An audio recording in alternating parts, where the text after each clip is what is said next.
We're here at the Pyle Center in Tempe with Jerry Brock. Jerry has lived in Tempe since he was 9 years old. And Tempe means so much to him that he has decided to stay here permanently. True. We'll talk more about that in a bit. It is November 18th, 2021. And so Jerry, let's start off with some of these easy questions. Where were you born? I was born in Spartanburg, South Carolina, Right. How long did you live there? till I was about 9 years old. All right. And then what happened when you were 9? My family started moving west.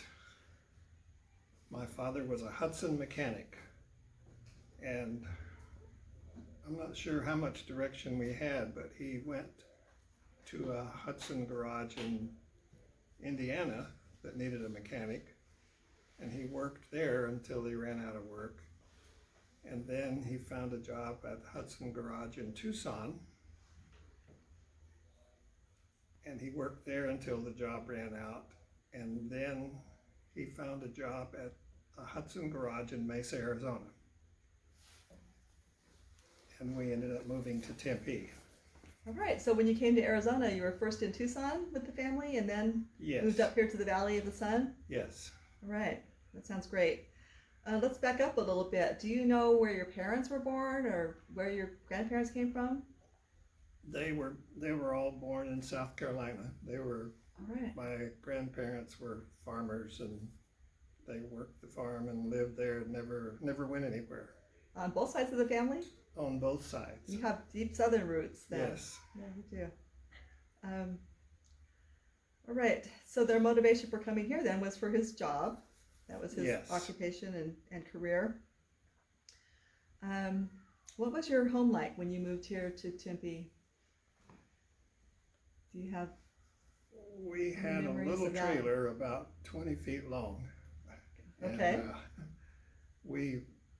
we parked it at the Modernette Trailer Park in Tempe on Apache Boulevard, which still exists. And my father went to work in Mesa, and he said to my mother and I, my brother was somewhere. I have a 10-year-old brother, and I can't remember just exactly where he was then. There's a story about him. He was about a year older than you? 10 years older. 10 years older, okay. Yeah. My father saw a lot of 4 or 5 acres out behind our trailer that faced McClintock. Mm-hmm. And he said, I'm going to go see that guy and see if he'll lease me some land here so we can start a wrecking yard. A wrecking yard. Oh, Not yeah. a wrecking yard, it's a wrecking yard. All right. Yeah, right. I like that. It's been called a lot of things. So he checked into that, and that property was owned by George Burchett, a Tempe family who was in the farming business as well, over on University Drive, and also a little bit on McClintock at one time. And they did lease him the property, and that's how we got started in the wrecking business. The auto salvage, auto recycling, there's other names for it, junkyards. Uh-huh. And Was that in the 1950s then? yeah, that was 50, probably still 49. He did that right away, right after we got there. Then he sold his car and rode to work with someone else to help get the business started. And for the dealership he worked for, he ended up buying some old cars from them on the credit, and they hauled them down there to our place. And Ralph Roberts was the proprietor of the trailer park, and he talked Ralph Roberts into building us a bathhouse to move our trailer to, and a little office about 12 by 12 on the credit. And so we were in business on McClintock Drive. That's the way it started. And when do you think your passion for cars and auto parts started? Was it then? It was about that week.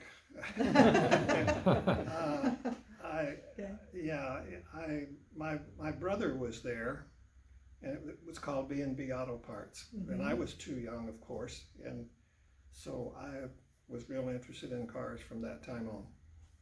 Okay. Were there traditions or family holidays that you remember that your family celebrated? Anything like Thanksgiving or not so much? Not so much. There were little celebrations. We ended up moving across the street after a couple of years. My father bought the 10 acres across the street, and we expanded, as you can see in some of the aerial photos. And we moved out of our trailer and we moved into an adobe house, and we lived there for a few years. Was that still on McClintock Drive? Yes, that was still McClintock. on McClintock. That was part of the 10 acres he bought. That was the old Jennings Ranch. The 10 acres he bought on credit. That 10 acres he bought on credit. That was a good deal. It worked out for him, wasn't it? Yes, it did.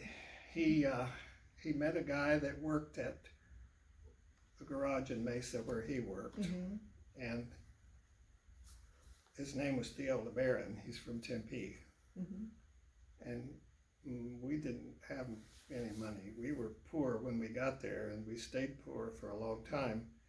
But he talked to Theo LeBaron about some land that was for sale across the street, and Theo loaned him the money for the down payment. And I can't imagine how he did that, but he did that for my father. And in my office, my daughter's office in our company, Brock Supply, today there hangs a letter signed from that company by Theo LeBaron where my dad paid him back for that down payment. That's a very special thing to have, isn't it? Yeah, that was nice. Yeah. Well, you say you didn't have much money, but what kinds of things were there in Tempe for a child to do at that time? Were there parks, or you just go play out back? What would you do? I don't remember a park. I learned to drive really young too, at 10.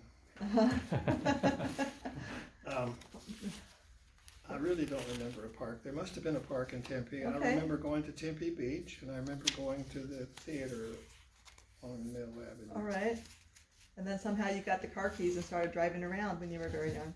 I did. Okay. A lot. Yes. That's great.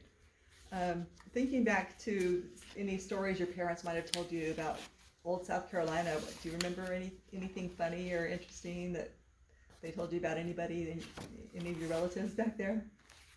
No. Anything you can share on camera? I remember visiting my uncles and aunts, and most of them were small farmers. A couple of them were carpenters, and they helped each other build each other's houses. And just back in the old days, the way things were done. You did it yourself, right? You didn't have to wait for the permits and everything. Right. Just build a house. Yep. Yeah. All right. Do you know what schools you attended here in Tempe? Yes. Okay. Tempe Grammar, Okay. 5th to the 8th, What part of town was that? 10th Street Mill. All right. Tempe High School, 3 weeks. Oh, that's right. I read that in your history. I was going to ask you about that. You got me. You've done very well for someone who did not go to high school for more than 3 weeks. Well, thank Why you. do you think that is? Well, I was driven, and I don't know exactly why. I had an automobile accident on my 14th birthday at Transmission Road and Price. And sheriff came out there where I pulled out in front of a truck. It was my fault. I had a hot rod, and they ran over my hot rod. But he got to know me a little bit, and he got all finished and wrote me a couple of tickets. He said, there's a couple of ways we can do this. He said, I can take you over to juvenile home, or I can take you home. And I said, well, I'd prefer to go home. He said, but if I take you home, you got to go back to high school. So I did go back to high school, but there was nobody watching. So I left. So you didn't stay long. Didn't stay long. But you didn't run away from home and go somewhere else to another state. You stayed close by, didn't you? Oh, no, yeah, I only lived 3 or 4 miles from there. Yes. Okay. Yeah, no, I just went back home. Stayed My around. parents were used to me doing things I shouldn't be doing. All right. Were there other members of your family who finished high school and went on to any higher education? No, my brother, who was 10 years older, did end up, he went to high school and he went a little bit of college. That's it. My dad was uneducated. I don't believe my mother or my father graduated from high school.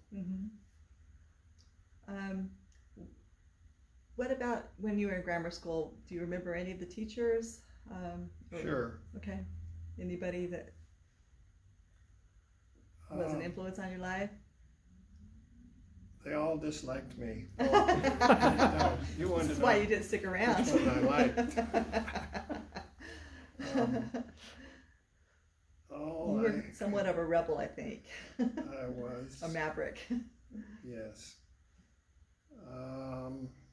Well, I liked several of them. I liked Mr. Keegan and Mr. Andrews, and people will know a couple of these names. Mrs. Dibble. Are those all in grammar school? In grammar school, yes.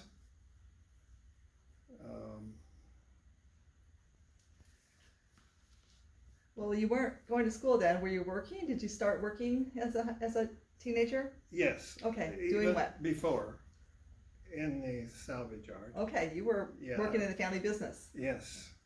Okay, so maybe that's why your dad, he's got someone kind of like child labor working there, right? Yes. All right. And what kind of responsibilities did you have? I was a parts puller. Oh, okay. That's it. Okay. So you went on, can you tell us the timeline then? So that was the wrecking yard, and then there was B&B, and then when did it become Brock Supply? B&B was first. B&B was first, okay. Yeah, it was from 50 to 56. And after that, my family sold that business, and they started several other salvage yards that were not very successful. They had instant success in those few years of B&B, and they couldn't replicate that after. So they, at any rate, they had a place called Brock's Auto Wreckers. That's where that started, and that started in about 1960. And they had moved all of their other businesses from Mesa and Chandler back into that one, and just wasn't very successful. And my brother left the business, and my father wanted me to take the business. He owned the land, and I said, no, I won't take it, but I'll work here until you disposed of it, sell it or auction it off. And that's when I moved to Perry Lane and Pima Street, out by the river. Okay. There wasn't much out there, but I had a business there from 63 to 69. And someone wanted to buy that business, and I sold it right away. Because my father had told me, as soon as you can, get on your own land, because he had been lucky and had a couple of partners and done well in some land here in Tempe with Rudy Campbell and a couple other people. All right. Rudy's a former mayor of Tempe? Yes. Okay. And after I sold it, I started looking for some property to buy. I probably would not have sold it had my father not said that one phrase to me a few years earlier. But I bought property out on First Street, which is now Rio Salado. and moved there in 1971. And that's where Brock Supply still is, right Today. around the curve of the freeway, right? Yes, yes. Okay. At first I was in the auto salvage business there, but then in the 80s, I had another business and I got out of the salvage business. And that turned out to be very good business for me. I thought I'd be in the salvage business all my life because that's what I learned, and my father was in that business, so that's what I wanted to be.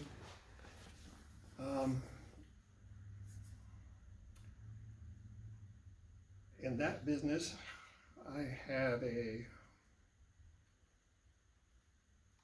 system called the Hotline, and it was like 150, eventually it was 150 auto salvage yards in the Southwest in about 8 different states that I talked them into going on to my service. And it was where you would pick up a phone and ask for a 68 Mustang left door, and somebody all over the country hears you because we have phones from AT&T. That sounds brilliant. I read that you drove around to different states to get everybody Yes. onto your system, right? Yes, I did. Onto the hotline. Yes. Okay. But when I started that, people began to ask me for things that they needed, and so I ended up getting markers to mark parts and things for them. I'm trying to make this a shorter story, and that is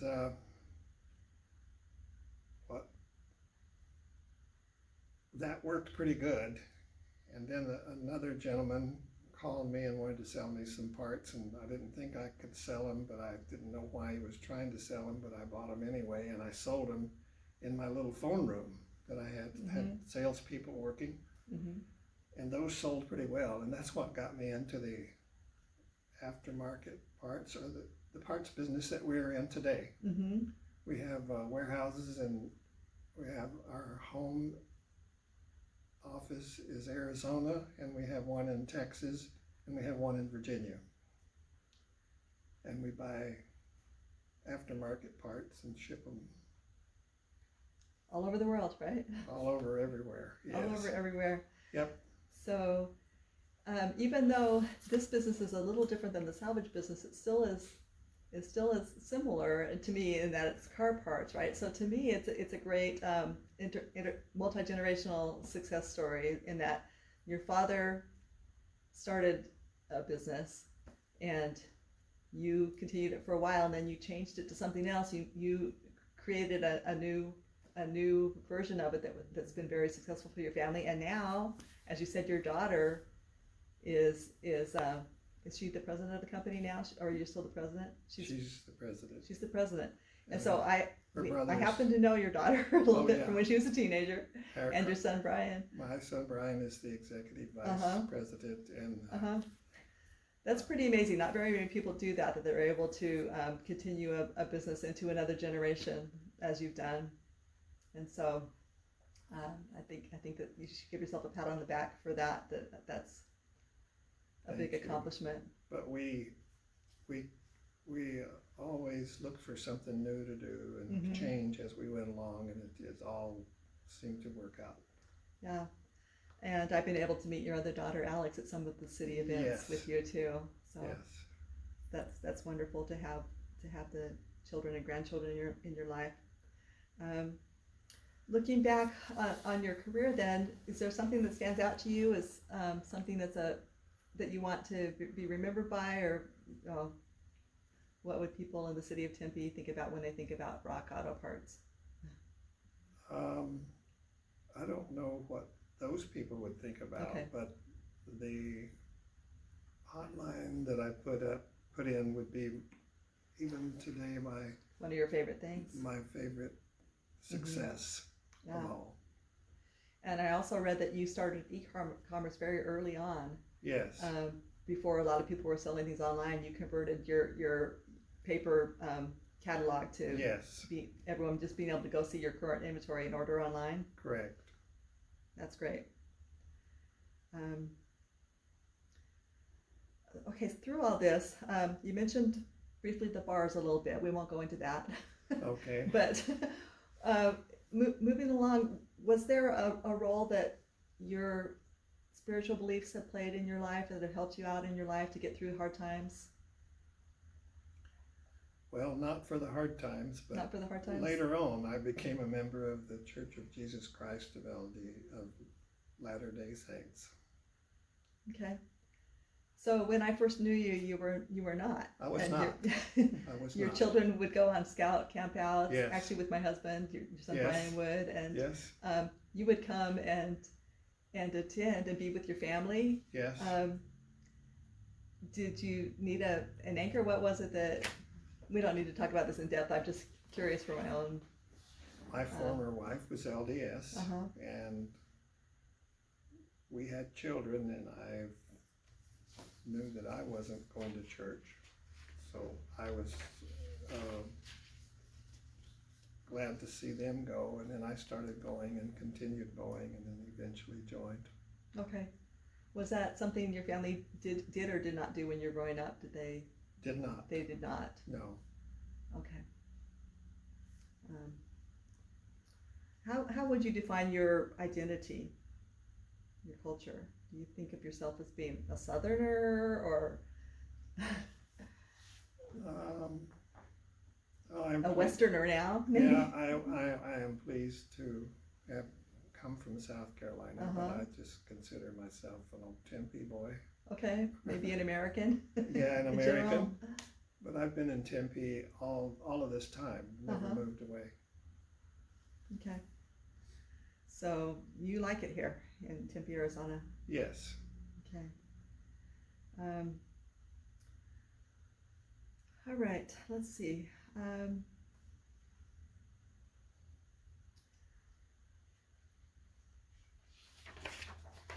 Let me skip to these questions. Who in your family was the most influential on you? My father. Your father? Yes. That's an easy answer. Yes. Why? Well, he was uneducated, and he managed to start a business, and he never met a stranger. Always could speak to people and got to know everybody. So you learned from that, from the way he talked to people, how to talk to people? Except I'm a lot more reserved still than he is. But your natural personality yes. isn't quite so much like his, but that's okay. And a favorite memory of your family? Do you have something that makes your heart feel warm, or when you think about anything, like family dinners or Christmas or anything like that, or just being together? Oh, I think we liked Christmas and Thanksgiving, but we never did many things. We were just from South Carolina. We didn't know much. We didn't do much. We really didn't. All right. Well, you stayed together. We did. You made it. Is there someone in your family history that you don't know much about that you'd like to know more about? Someone you've heard a little bit about? A grandparent or great-grandparent, maybe? No, not really. I've learned some through some of the church things, but no, there's nobody that I'm overly interested in. All right, that's fine too. All right, Jerry, what do you value most in your day-to-day life? And maybe why? Why do you value? What is important to you? Well, family, of course. Health. Health. That's a big one, huh? Yes. You've been through a lot. Yes. That's about it. Let's talk about your car collection. That's pretty fascinating. People that go to the parades in Tempe have probably seen some of your tow truck or your green, I can't remember the name of it. You'll have to tell me. What's your favorite car that's that's pictured on your future headstone? Even. Oh, it is green. You're it right. is green. I was going to say that's a 1940 Ford Standard Coupe, and it's my all-time favorite car. It's And in your garage at home, right? It is not. It is was not. in an accident. And, Oh no, yeah, okay. it was totaled a few Oh, I'm years so back. sorry to hear that. No problem. But it's still my favorite car. Okay. And it became my favorite car because a college kid came to Arizona State College Mm-hmm. and came to my dad's salvage yard, and he had a 40 Ford Coupe, and that he was someone that I idolized. So that 44 coupe brings back memories of your dad then? Yes. Yes. Yes. Okay, so that makes it special. And I believe you like to go to the car shows when they come to town? Yes, I go to car shows, Uh-huh. sometimes auctions, but mostly car shows. Uh-huh. Are you like Jay Leno? Do you have a collection of a few cars? No, I only have a couple. A couple? All right. What about the tow truck? That was at the festival a couple of weeks ago, right? Yeah, the tow truck is a replica of the tow truck that I used to drive and run police calls here in Tempe in the early to mid 60s. Mm-hmm. And before that, my family did towing at B&B Auto Parts too. So I got started into that. So that's a physical memory too of your early family Yes. life and the family business. Yes, and the reason that I did that is when I moved off and started my own salvage yard, I didn't have much business. Mm-hmm. And when I would get a wrecker call, I would sometimes be able to buy the car that was wrecked or something, and it helped me get my business started. That's why we restored that. Okay. All right, so last year there was a news story that I stumbled upon, and it was written by Karina Bland about the Double Butte Cemetery and about you and your decision to be buried in that cemetery someday, hopefully a long time from now. And Yes. yes. You actually went so far as to design your own headstone with exactly what you wanted to say. Yes. The title of your favorite song is on that headstone. Yes. And I didn't recognize the title, so I went and listened to it online. Oh, wonderful. And it is a beautiful song. It is a beautiful song. It is a beautiful song. The song is Guess Who by Jesse Belvin. Mm-hmm. And it came out at about in the 60s. Uh-huh. I read that he and his wife wrote the song together, Yes, and then he they sang did. it. So And he died at age 28 in an auto accident.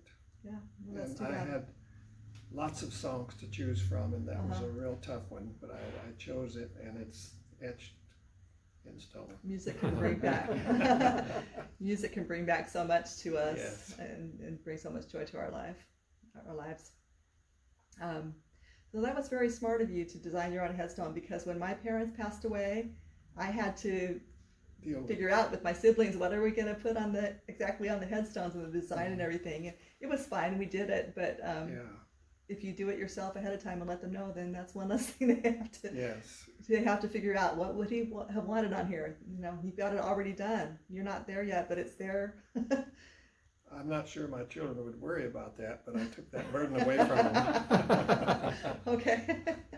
All right. And so tell me about the Double Butte Cemetery. You were surprised that it was kind of run down, and so what's going on now with that, with the city of Tempe to get it restored? Hugh Holman works with me pro bono. Okay, Hugh Holman's a former mayor of Tempe.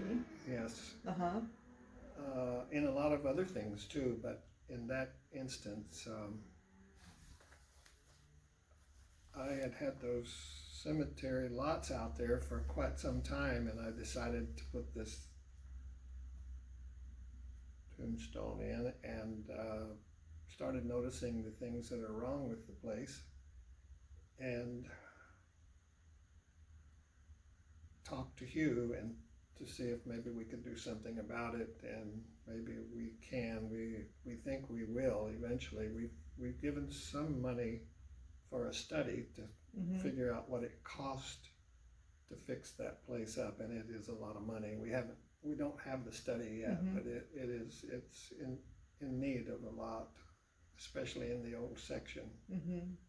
To figure out the best way to Yes. to get it back We would like where to. it should be. We would like to raise money, and we would like to get some help from the city. And then, of course, I would be willing to contribute.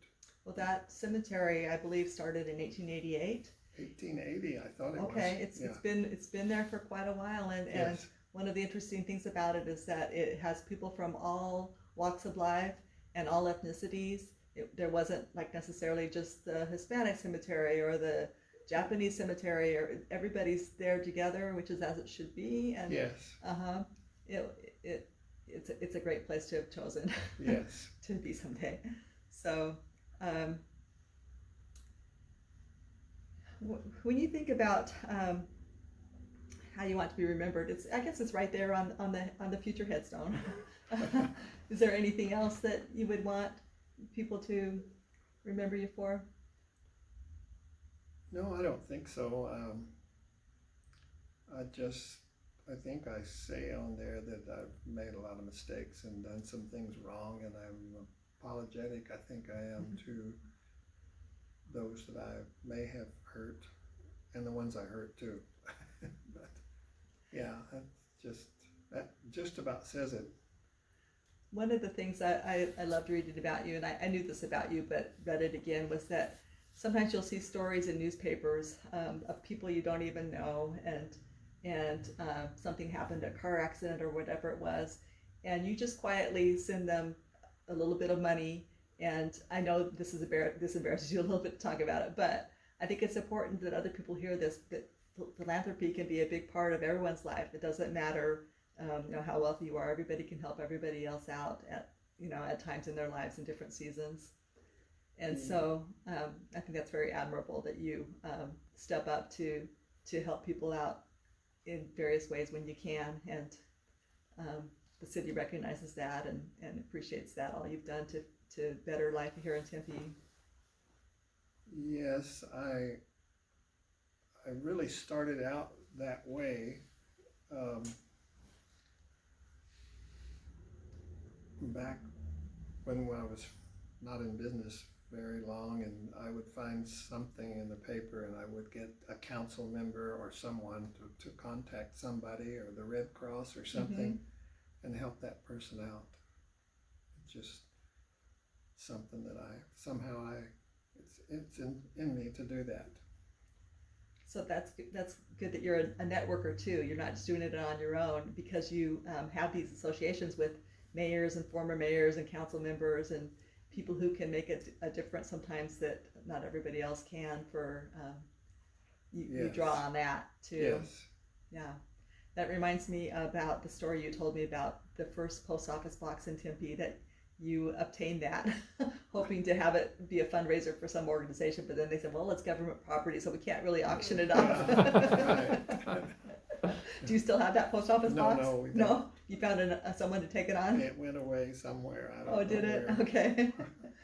But you have that We wanted honor for history, that sense of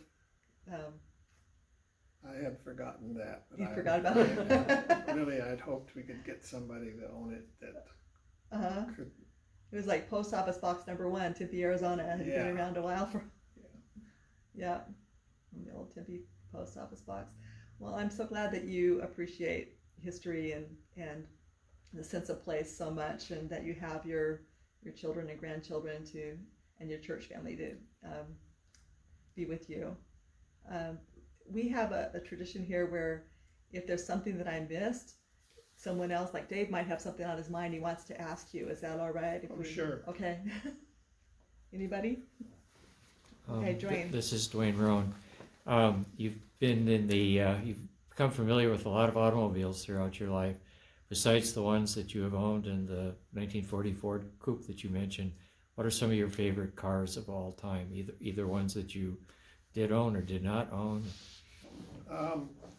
At some point, I had a few more cars than I have now, but what I have now is a 66 Chevelle El Camino and a 64 Corvette. So since all the others are gone, and those two are in the garage, those would be my two favorites. Thank you. The ones you have on hand. Anybody else? I was just going to ask. I know you said that you're just a very driven person, but what do you think are some of the other keys to your success in business and developing, you know, these different businesses over the years, somewhat interrelated, but what do you think was, I guess, basically the secret to your success? Well, I think my father was the first one, because I can remember in grade school that I was going to grow up and start a wrecking yard. So that, and I had the tenacity to work on something and keep working on it and not give up. And I also developed some of my father's habits of knowing other people and not being afraid to ask someone for help. And that means if it's a legal help, or if it's a lawyer, but if it's a friend or it's a council member or something, those things played a huge success in my future. So you're building relationships as you go. Yes. So what are your favorite things to do, maybe other than putter around with the cars? That's my number one. That's That could keep I you know happy. that. Yeah. Yeah. I'm trying to picture the physique of a 10-year-old boy. Could you see over the dashboard and hit a gas pedal? And was it an automatic or? I had a neighbor, his name was Jack Hurt. He lived on the corner of McClintock and Apache. His father had a signal station there. It was a little bitty thing, but Jack was about 5 years older than me. And we had an old International pickup, and it had a 3-speed on the floor, and it had a clutch and a brake. And I had him show me how to make it go forward and back, and he taught me just enough to teach me to drive. And I don't know how I looked over the windshield. Maybe I didn't much, but that's what I learned to drive, and then I started driving everything.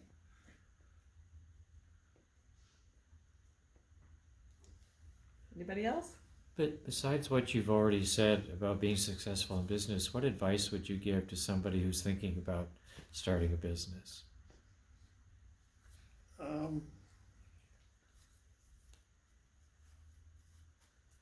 Just starting, it was hard for me too. I had some help from my family, but the reason I moved over there on my own is I wanted to do it myself. It was within me to do it.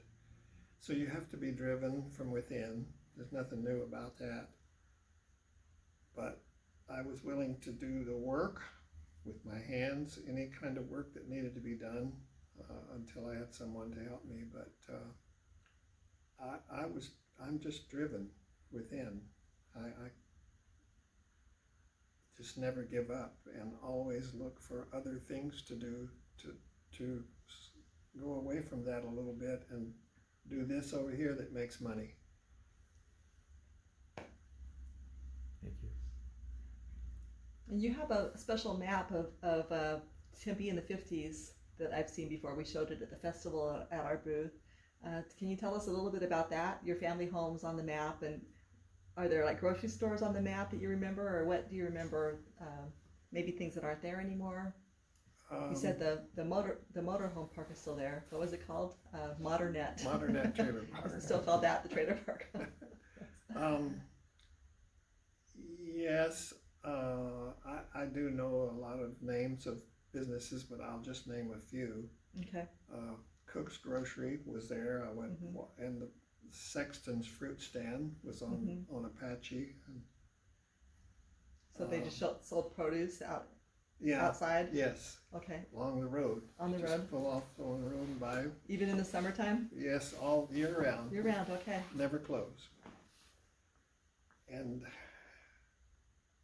the Oxbow Tavern is still there today. They can't move it. It's made out of so many big old rocks from the river bottom. Mm-hmm. It's called something else, maybe. I'm not sure. But Randy's Terrace, well, that's another one. I can't help it, but it was later named something else. But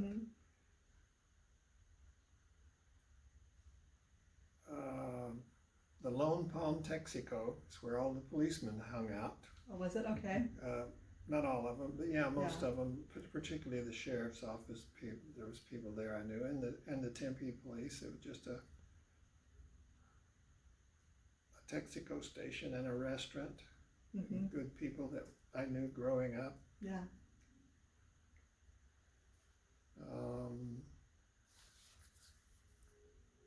Was it mostly when you became an adult that you started to be friends more with some of the city council members and some of the people? Yeah, I was In thought leadership maybe you were going positions? to ask me if that was when I went to the Oxbow. No, before I we don't have to go into that. What was the question? I'm sorry. I just wondered, you mentioned some of the people that you remember from when you were younger, some of the teachers, and so I just wondered, I know you're good friends with the Mckell family, and you mentioned Hugh Hallman and Rudy Campbell. So how did you start meeting all those people? Well, like I said, my father Mm-hmm. knew everybody, and I tagged Okay. along with him. And then, actually, when I needed something, when I first started my business in '63, Mm-hmm. I would have questions and things I needed, and I would just go to those people and get to know them. Mm-hmm. About when did you move to South Tempe? Close to 40 years. Okay. And what do you like about South Tempe? He's got to think about it, maybe not too much. Live in a horse privilege area. I don't have horses, Uh-huh. but Tempe is a wonderful place. Big lots, and yeah. There's big lots in that In your subdivision? in my Yeah. subdivision. Yes. That's all I can think of. That's all you can think of. All right, so you stayed in Tempe, just went a little bit further south. Yes. Okay. All right. Is there anything else about your memories of Tempe or what Tempe means to you that you want to share with people? What would you recommend for people thinking of moving to Tempe? Oh, in today's world, I'm not sure. You're not sure? I'm sure work would be a consideration. Tempe's a wonderful place. It's a great city, and it's taken care of well by our city leaders, and that would be about it. Kind of the center of the valley, and you can get to the Yes. airport pretty easily. Yes. Yeah. It's almost landlocked. All the properties just about built on. Yeah. Sometimes it has a small town feel because you do know a lot of the families that have been here a long time. Yes. Yeah. That's a good thing. Yep. I've seen you at some of the city events, and people know you and love to come over to talk to you, so Thank you. it's great to have friends like that. All right, well, thank you so much for joining us tonight. I hope it wasn't too harrowing an experience for you. You're welcome. Glad to do it. It's good to learn more about your life and what made you be who you are today. Thank We you. appreciate you.